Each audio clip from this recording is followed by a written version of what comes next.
Final 4 weeks starts now. You're Locked On UConn.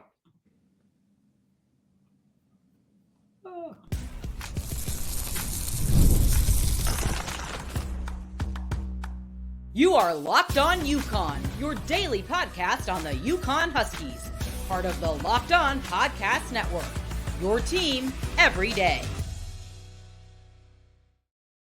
Thanks for making Locked On UConn your first listen every day. We are free and available wherever you get your podcasts and on YouTube, part of the Locked On Podcast Network, your team every day. Today's episode is brought to you by Game Time. Download the Game Time app, create an account, and use code LOCKEDON for $20 off your first purchase.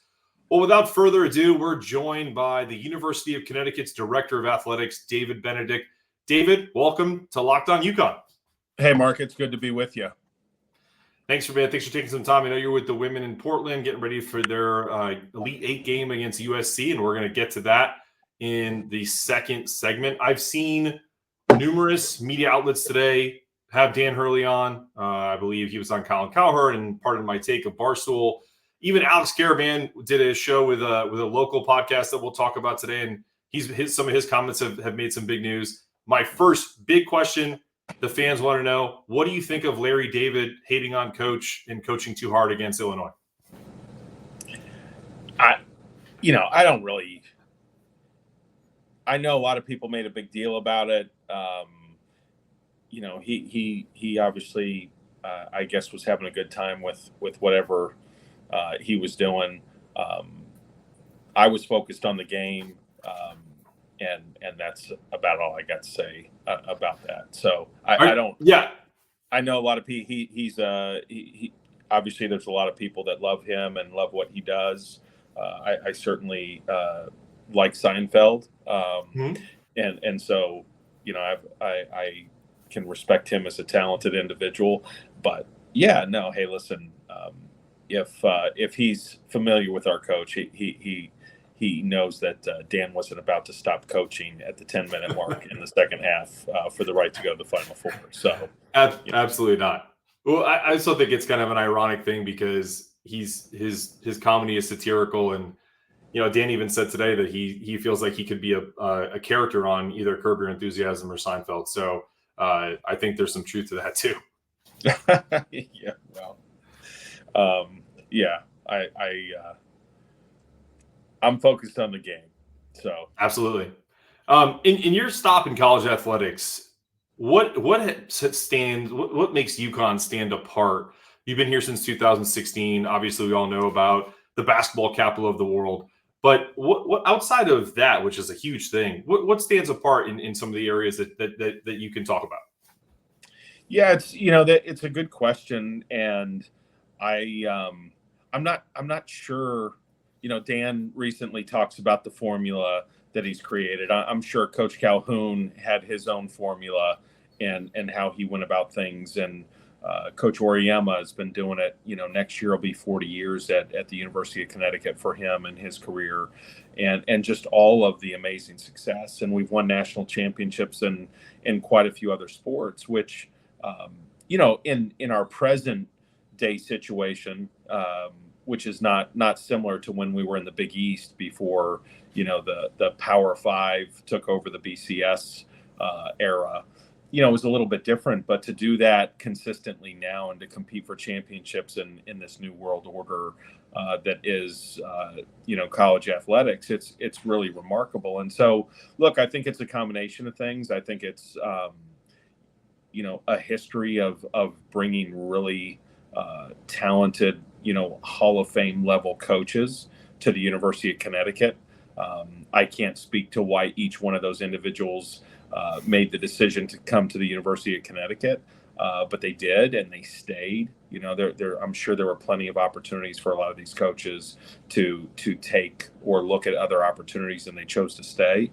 And I think there's something to be said for the fact that if you come to Storrs and you're familiar with our campus, there's not a lot of distractions. And so if you want to come to a place and get a great education and be able to really work and focus on your craft of becoming the best at your given sport, it's a great place to do that. And I think that's there's something to be said for that in the formula. Ray Allen said that last year after we won our 5th national championship on the men's side. It was one of the things that I think he was attracted to about Storrs.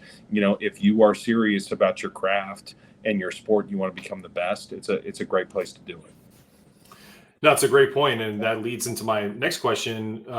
Rip Hamilton actually brought that up on his retirement, Jersey retirement day, or unveil when they had game day there at Storrs. My question to you is UConn in Storrs, Connecticut, almost like the pro sports of Connecticut? That's what his comment was. It felt like, and I think that's what sold him, is that there are no actual, outside of minor league sports. We lost the Whalers when I was a kid. Is that also part of the draw, that you're essentially the show as a student athlete? Well, I think it can be.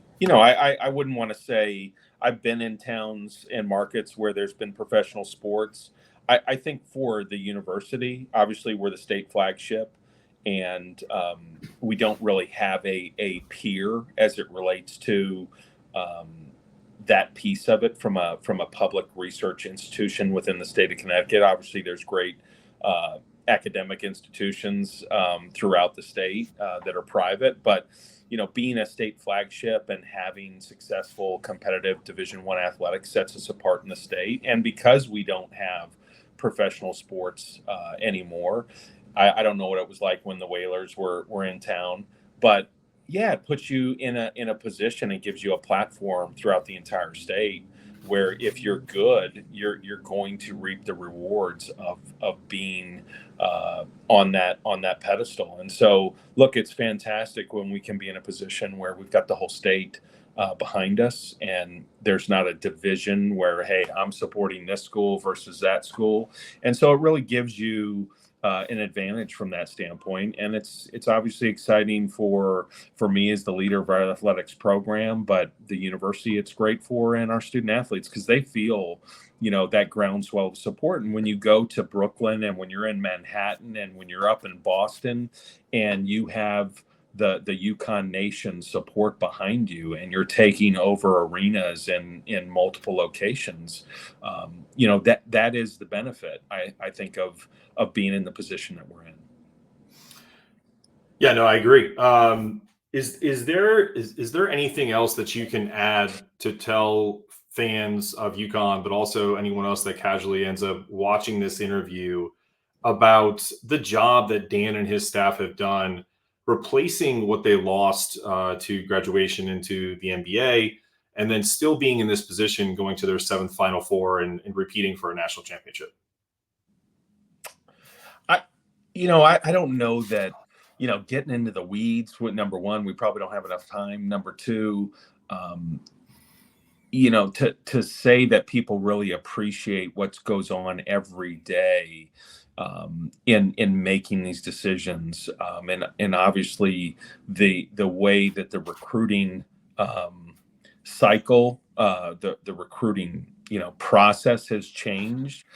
Back in the day, it was, you might recruit a transfer here or there, but you were spending 12 months, 24 months evaluating, getting to know prospects, and their families and all the people around them. You had so much more time, and now you might be recruiting someone in a window that is, much, much shorter.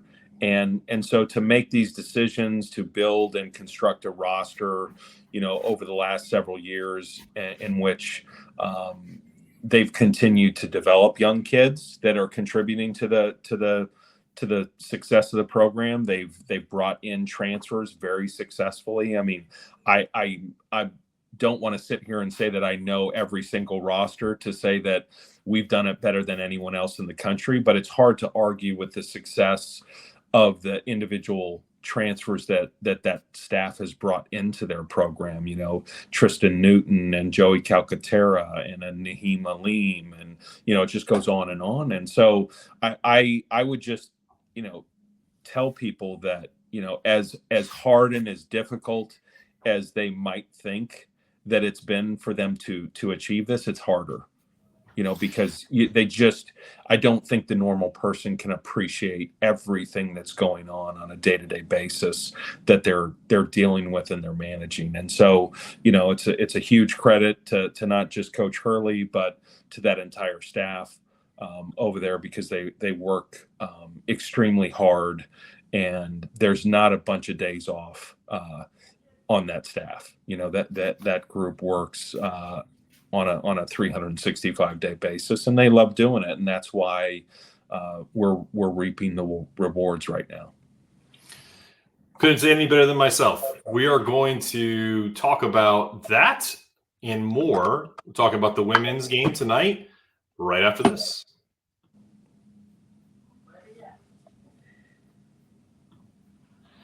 I know there's some frustrated folks in Husky Nation trying to navigate this ticket marketplace for the Final Four. Game Time is now an authorized ticket marketplace of Major League Baseball, which makes getting tickets even faster and easier. Prices of our Game Time app actually go down closer as it gets to the first pitch. With killer last-minute deals, all-in prices, views from your seat, their lowest price guarantee. Game Time takes the guesswork out of buying MLB tickets. Take the guesswork out of buying tickets with Game Time. Download the Game Time app, create an account, and use Locked On College for $20 off your first purchase. Terms and conditions may apply. Download the Game Time app today. Last minute tickets, lowest price guaranteed. And that's our Game Time sponsor. All right, David, let's pivot a little bit and talk about, you're in Portland with the women who are playing tonight versus USC with their 28th, yes, I said 28th Elite Eight appearance, seeking their 23rd Final Four. I'm going to ask the same question I asked you about Dan and his staff. In particular with the injuries they've had, how good of a job has the greatest, maybe arguably the greatest women's basketball coach of all time, Geno Auriemma, done, and his staff to get his team to this position where they're on the brink of another Final Four? Look, I mean, the job that they've done over the course of, Coach's 40 years, or nearly 40 years at UConn is been elite. And that's why he's a Hall of Famer already. To try to put in context how difficult, we just talked about kind of how the environment is today, and it's changed a lot. NIL obviously has a significant impact on just trying to manage the day-to-day rosters, personalities, egos, all of that, which they navigated really well. But to add in this piece where really over the last couple of years they've had all of these unique challenges related to injury. It's hard to fathom that with 6 or 7 healthy bodies for the majority of the year, that they're in a position to potentially, go to another Final Four and have a chance to compete for a championship. So obviously we got a tough test tonight against USC. But look, I Paige Beckers is special, and Aaliyah, we've got the ability to do it. It's just a matter of, do these kids have enough gas in the tank? And, I certainly am hopeful they go out and have a great performance tonight. And, this is really important to those kids and this program. And I'm sure they're going to do everything they can to get to the Final Four. Yeah, you touched on this a little bit, and my next question was around NIL and marketing of the women's game. How do you think that's changed the landscape of women's sports in general, but specific to UConn basketball? How has NIL and marketing changed the coverage of the games? I think it's fantastic, but I'm curious from your side of things, how has that changed how you go about, or the staff goes about the women's side of basketball?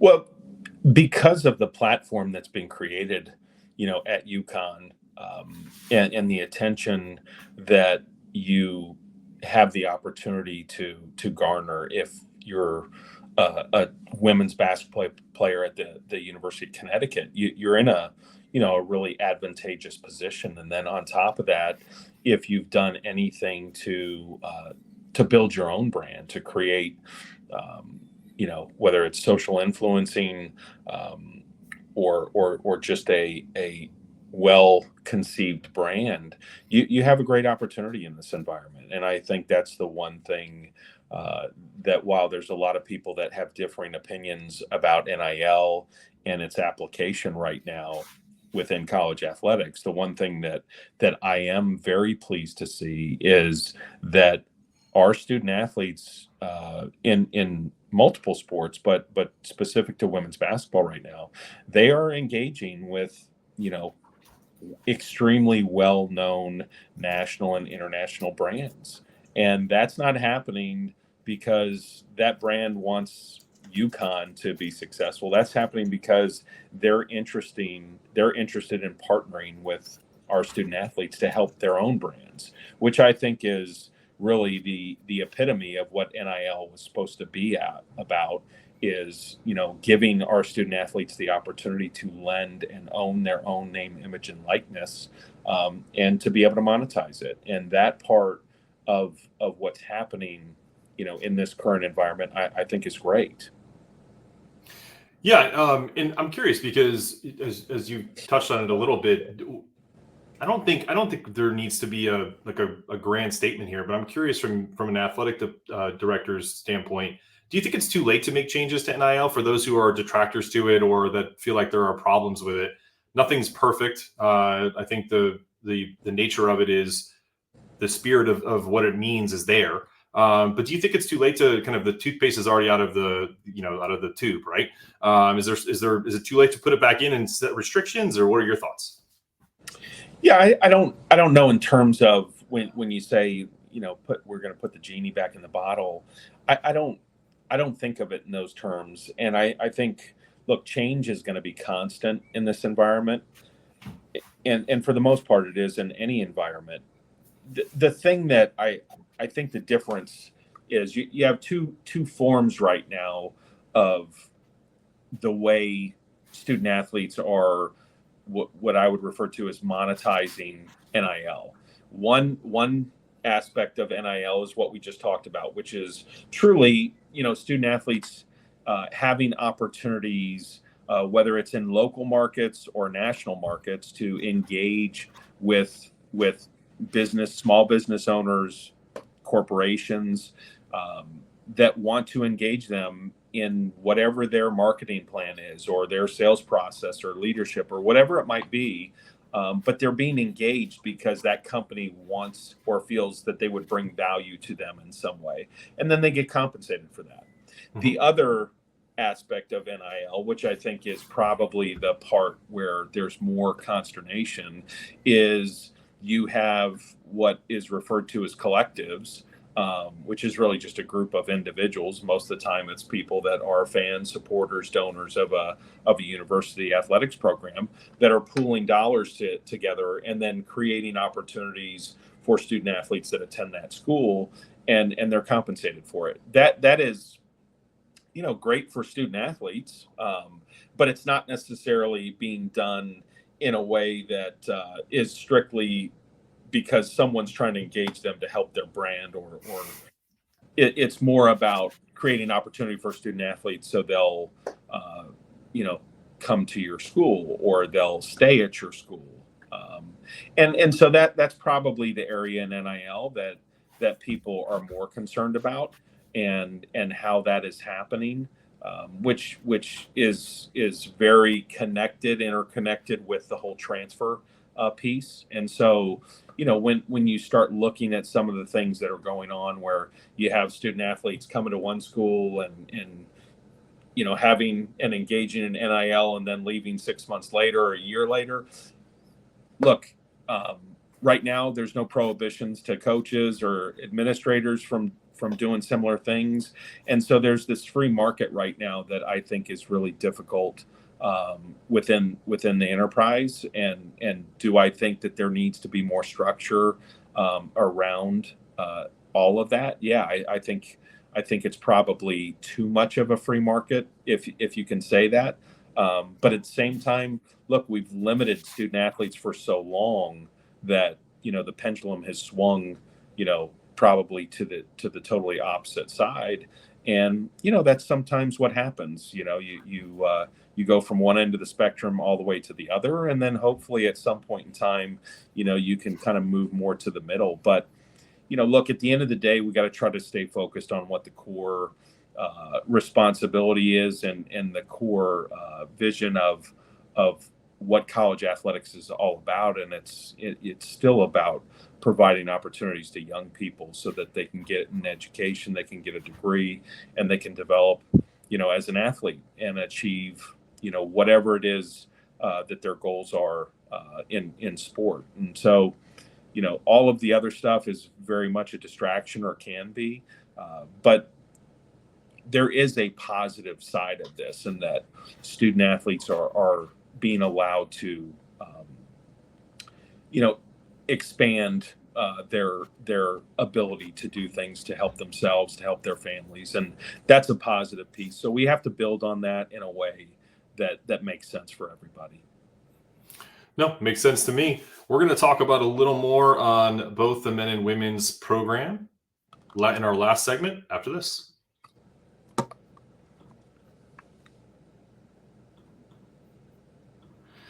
Fire TV is your destination for sports, from live games to highlights and in-depth analysis. Fire TV offers amazing views, experiences with smart TVs, as well as the Fire TV stick that you can plug into your existing TV that provides access to millions of movies and TV episodes, as well as free and live TV. Whether it's opening weekend for baseball or the college basketball tournament, don't forget to watch UConn tonight. You're going to want to have Fire TV. Fire TV recently created Fire TV channels to deliver a constant supply of the latest videos for your favorite sports brands, all for free. That includes all of us at Locked On and most of the big pro leagues and college conferences as well.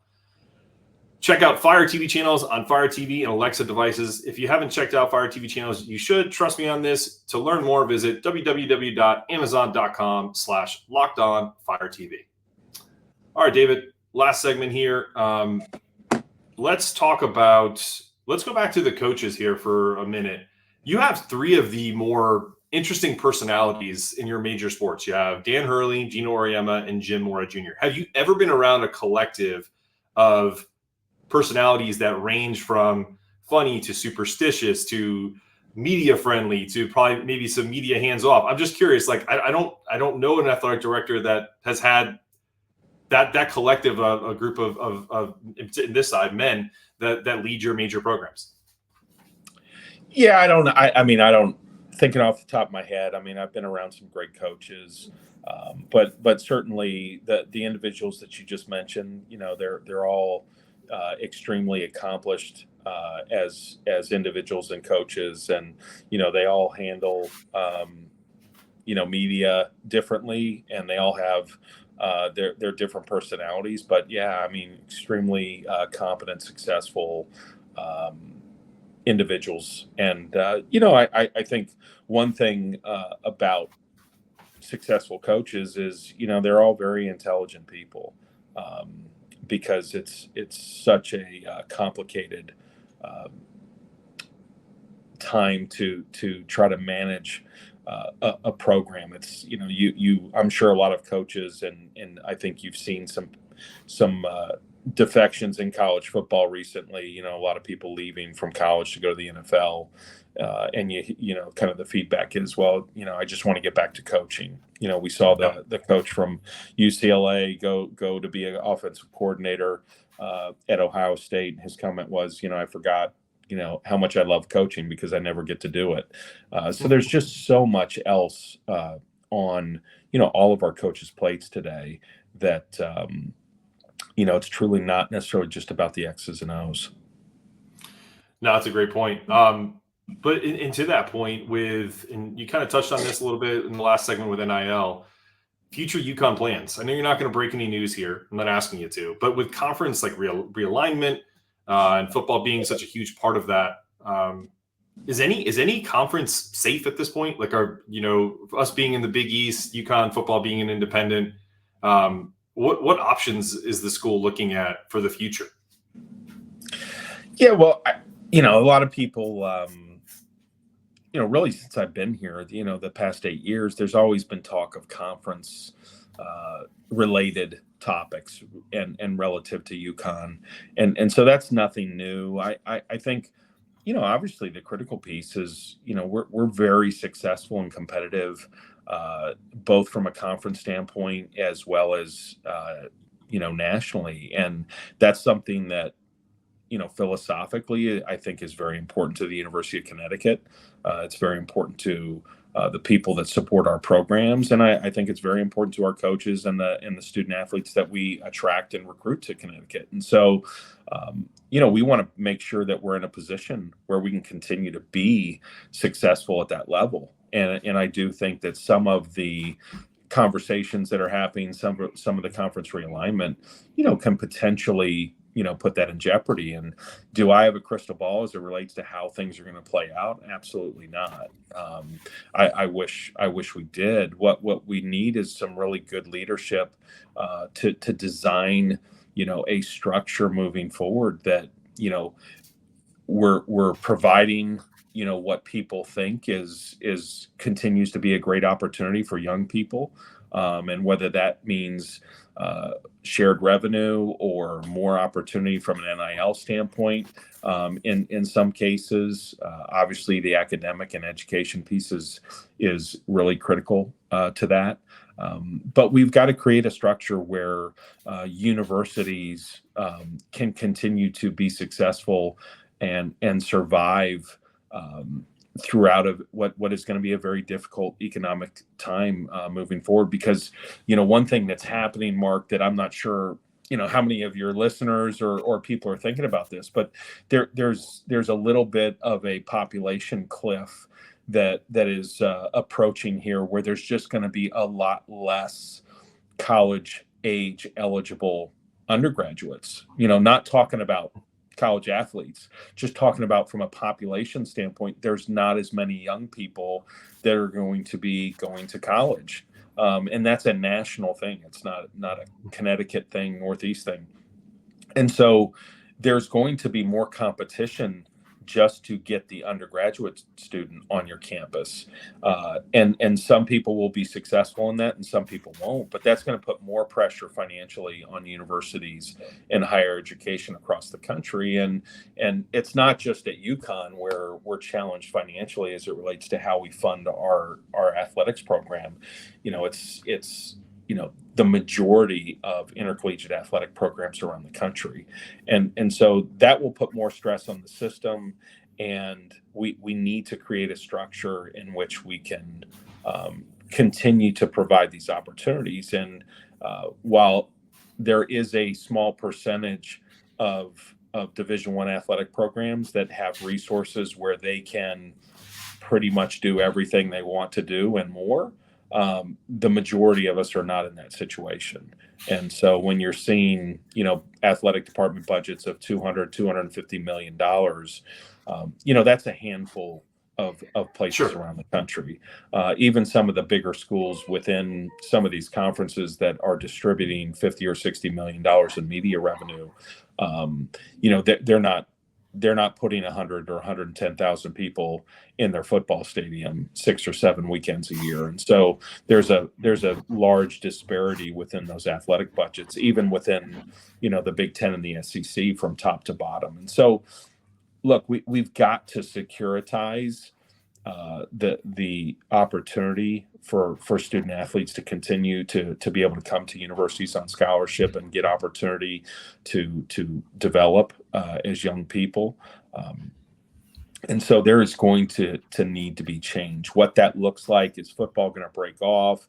Is there going to be a Power 2 versus a Power 4 versus a Power 5? What is all that going to look like? Should we have a Group of 5 playoff? Are Group of 5 football programs really competing with the Power 5 or the Power 4 or the Power 2? I think we're seeing concern even within the Power 4 now.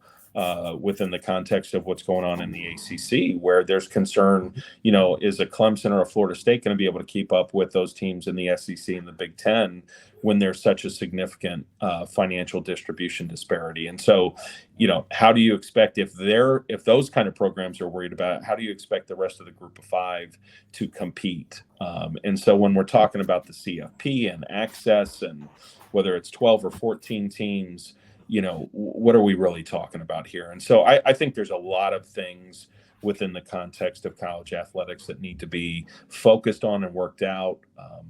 I'm a believer that, we've gone so far down the road with trying to tweak things within the NCAA structure that I think it's time to start over. Let's take the rule book, let's put it in the circular file and start over, because today is so different than it was 10 years ago, let alone 50. And I think some of these rules that we have in place just don't make any sense anymore. You're not going to get any arguments from me on that one. Well, listen, David, I'm going to have us do an intro out here, but I really appreciate you. Before I do that, I just wanted to say thank you for coming on for 30 minutes today and just, sharing a little bit about what you do at the university and the program itself. It was very helpful and I think very educational for our audience. So thanks for that. Mark. I appreciate you. Yeah, no, I appreciate you reaching out and glad to be with you today. Absolutely. We'll stay on until I intro us out, but appreciate you coming on. Locked On has launched the first ever national sports 24/7 streaming channel on YouTube, and now it's available on Amazon Fire TV and the free Fire TV channels app. Locked On Sports Today is here for you 24/7, covering the top stories of the day with the local experts of Locked On, plus our national shows covering every league. Find Locked On Sports Today now and available on the free Fire TV channels app. This has been another episode of Locked On UConn. For David Benedict, I am your host, Mark Sedetto, wishing you peace, love, and as always, go Huskies.